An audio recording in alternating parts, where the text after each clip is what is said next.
छोड़ना चाहिए। तो हमें भी साथियों शुभ काम करना है, और वो शुभ काम कौन सा है? भीमा कोरेगांव करना है। तो भीमा कोरेगांव करने से पहले हमें इस देश में ईवीएम को फोड़ना होगा। जब हम ईवीएम को फोड़ेंगे तो हम 100% हम भीमा कोरेगांव रच के दिखाएंगे।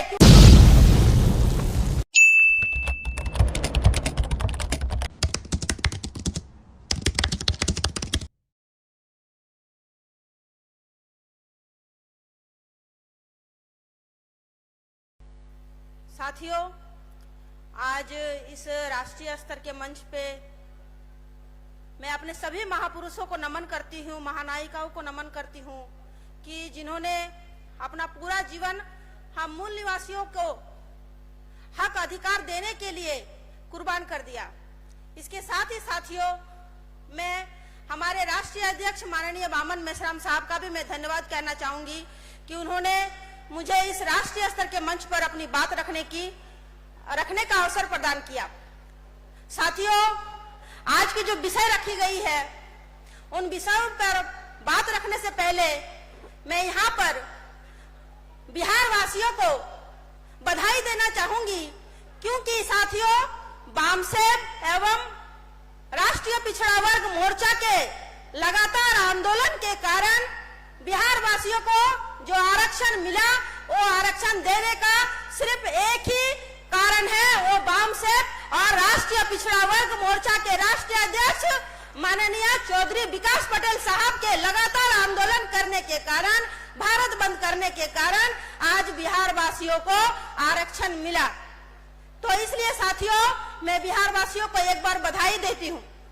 और आज साथियों, जो विषय रखे गए हैं, उन विषयों को अगर आप ध्यान पूर्वक देखेंगे तो आपको पता चलेगा कि इन विषयों पर जो आज रखा गया है साथियों, इसकी भविष्यवाणी मान्यवर काशीराम साहब ने बहुत साल पहले ही किया था। साथियों, मान्यवर काशीराम साहब कहते थे कि वोट हमारा राज तुम्हारा नहीं चलेगा, नहीं चलेगा, कि वोट हमारा राज तुम्हारा नहीं चलेगा, नहीं चलेगा। और साथियों, उनका दूसरा नारा था कि वोट से लेंगे एसपी, वोट से लेंगे सीएम पीएम, और आरक्षण से लेंगे एसपीडीएम। तो साथियों, ये जो नारा दिया था, ये नारा नहीं है, ये शब्द नहीं है साथियों, ये हजारों सालों से जो ब्राह्मण इस देश में राज कर रहे थे, उन जड़ों को हिलाने का काम इन शब्दों ने किया। साथियों, जैसे ही मान्यवर काशीराम साहब ने ईवीएम को लाया, तो हजारों सालों से जो ब्राह्मण इस देश में राज कर रहा था, उसने हमारा सत्यानाश करने के लिए ईवीएम लाया। और साथियों, ईवीएम लाने से क्या हुआ कि हमारे समाज के जो दलाल हैं, जो भड़वे हैं, उनको ईवीएम के माध्यम से संसद भवन में भेजा गया और राज्यसभा में भेजा गया, और उसके कारण हमारा आरक्षण खत्म किया गया। और जब आरक्षण खत्म किया गया साथियों, तो भारत का जो लोकतंत्र है, उस पर पूर्ण रूप से ब्राह्मणों का कब्जा हो गया। और जो कार्यपालिका है साथियों, इस कार्यपालिका में उन्होंने अपने एसपी को और अपने डीएम को नियुक्त किया, जिसकी वजह से साथियों, ये जो पैसा एक्ट अधिनियम है, आज तक लागू नहीं हुआ है। 26 साल हो गए साथियों, लेकिन आज तक ये पैसा एक्ट अधिनियम लागू नहीं हुआ है, क्योंकि एसपी और डीएम हमारे नहीं बल्कि दुश्मनों के हैं। जब एसपी और डीएम दुश्मन के हैं साथियों, तो हमारा काम नहीं हो सकता। और वो कानून लागू करते हैं, और वो कानून सिर्फ कागजों में ही सिमट के रह जाता है। आपने देखा मणिपुर में किस प्रकार हमारे आदिवासी भाइयों को उनके ही जल, उनके ही जंगल, उनके ही जमीन से दूर किया गया। उनको इतना प्रताड़ित किया गया कि उनकी घर की महिलाओं को भी बख्शा नहीं गया। उनकी घर की महिलाओं को नंगा घुमाया गया। साथियों, ये बहुत ही बोलने में मुझे शर्म आ रही है, लेकिन ये भारत सरकार ये चुप है। क्यों? क्योंकि उन्होंने जानबूझकर ये ऐसा किया। साथियों, देश के जो आदिवासी भाई हैं, उनको एक राज्य से निकाला जाता है और दूसरे राज्य में उनको क्षेत्रवाद के कारण उनको अंदर नहीं लिया जाता है। जब उनको अंदर ही नहीं लिया जाता है, तो वो मजबूरन बस हथियार उठाते हैं और यही भारत सरकार उनको नक्सली घोषित करता है। इसलिए साथियों ऐसा क्यों हो रहा है?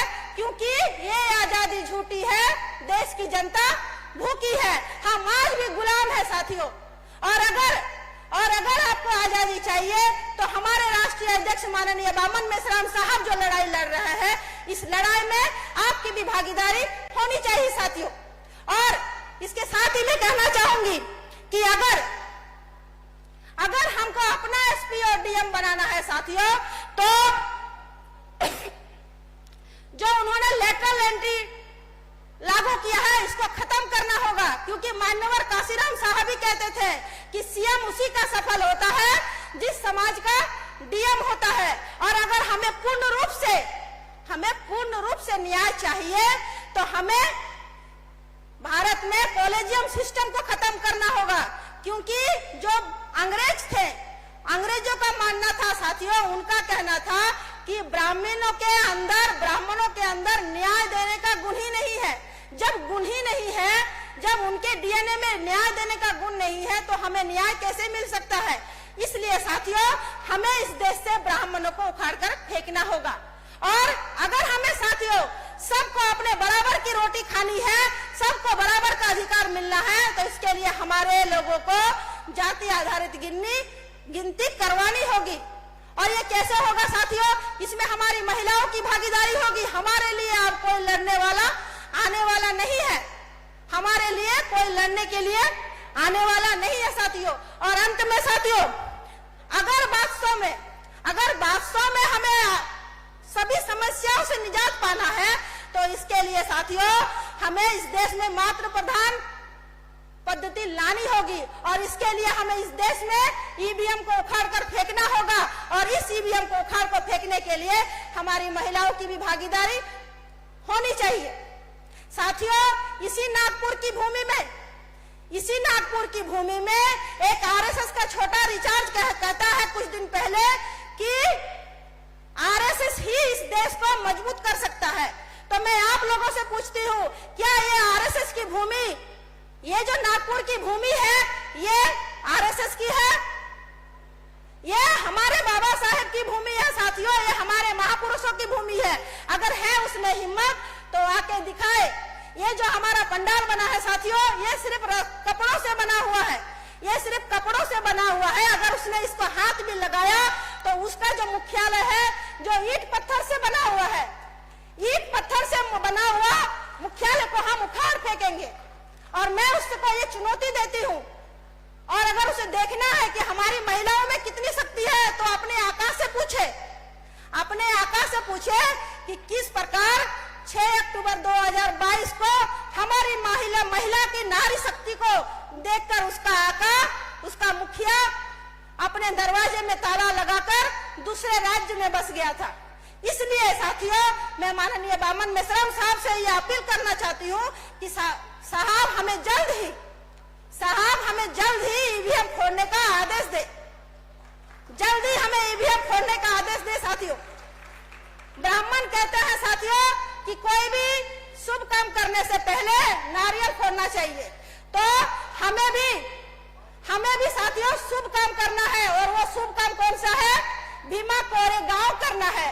तो भीमा कोरेगांव करने से पहले हमें इस देश में ईवीएम को फोड़ना होगा। जब हम ईवीएम को फोड़ेंगे तो हम 100% हम भीमा कोरेगांव रच के दिखाएंगे। क्योंकि हम 31 जनवरी को दिल्ली उनको आगाह करने जा रहे हैं। हम 31 जनवरी को दिल्ली उनको आगाह करने जा रहे हैं कि अभी भी समय है, संभल जाओ।